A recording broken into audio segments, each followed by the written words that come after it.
యాక్చువల్‌గా మీరు రీసెంట్‌గానే ఇంకొక ఇది కూడా చేయడం జరిగింది. సాయి దుర్గా తేజ్ మీద ఒక పోస్ట్ పెట్టడం అనేది జరిగింది సాయి యాక్చువల్‌గా. ధరమ్ తేజ్ ఆ! గారిదా? అదే. ఓకే. అదే పేరు మార్చుకున్నారు. సాయి దుర్గా తేజ్ నౌ. ఓహ్! సాయి దుర్గా తేజ. హ్మ్. ఓహ్! నైస్.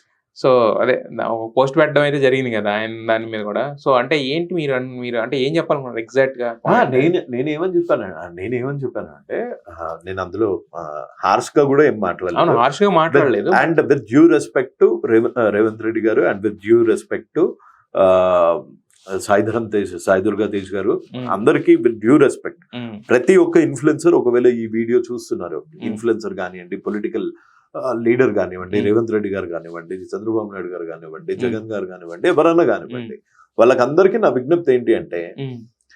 వెల్ ఫనీ హనుమంతు అని ఒక అతను ఉండేవాడు. అవును.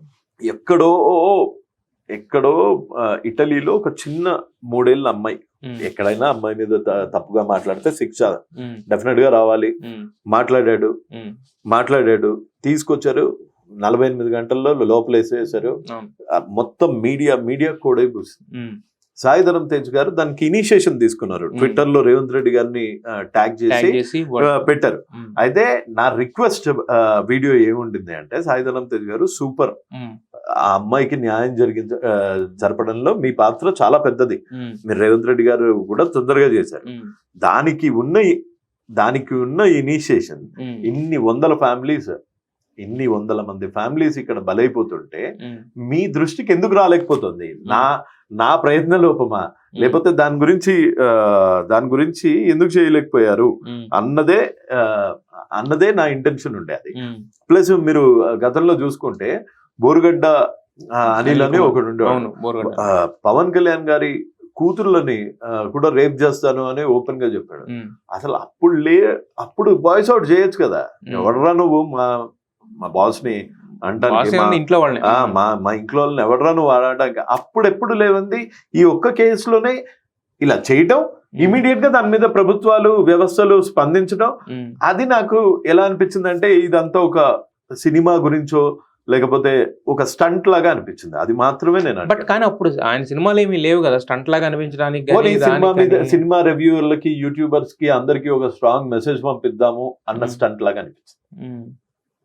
బట్ కాకపోతే అంటే అవతల తప్పు చేస్తేనే కదా నీ వాయిస్ మరి ఇది కూడా తప్పే కదా. బెట్టింగ్ యాప్స్ ప్రమోట్ చేయడం కూడా తప్పే కదా. కానీ అప్పుడు ఆయన యాక్సిడెంట్ అయ్యి కొంచెం ఇదిలో ఉండి ఆ టైంలో అప్పుడు కాదండి, ఇది ఇప్పుడే కదా అయ్యింది.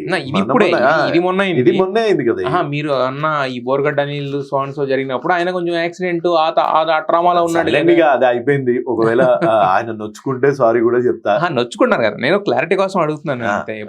నొచ్చుకుంటే సారీ కూడా చెప్తా, కానీ నాకు ఇది కొంచెం మంచి ప్రాక్టీస్ అనిపించలేదు. బట్ క్లారిటీ చెప్తున్నాను అనమాట నేను. ఎందుకు అంటే ఆ టైంలో ఆయన he's not well with the clarity. ఆయన బయటకు వచ్చాక కూడా అనొచ్చు కానీ బట్ ఇంకా అదే దీనికైతే రియాక్ట్ అయ్యాడు. దానికి అందరూ అప్రిషియేట్ అయితే చేశారు. నేను సెల్యూట్ చేశాను. Super good job. బట్ కొంచెం మాలాంటి వాళ్ళ మీద మా ఇష్యూస్ కూడా కొంచెం హైలైట్ చేయండి సార్ కొంచెం. ఎందుకంటే మీ వెనకాల ప్రభుత్వాలు ఉన్నట్టు అంత తొందరగా స్పందిస్తాయి కాబట్టి అసలు నాలాంటి ఇక్కడ వరకు వచ్చే అవసరం కూడా ఉండదు, ఇంకో ఇంటర్వ్యూ కూర్చునే అవసరం కూడా ఉండదు.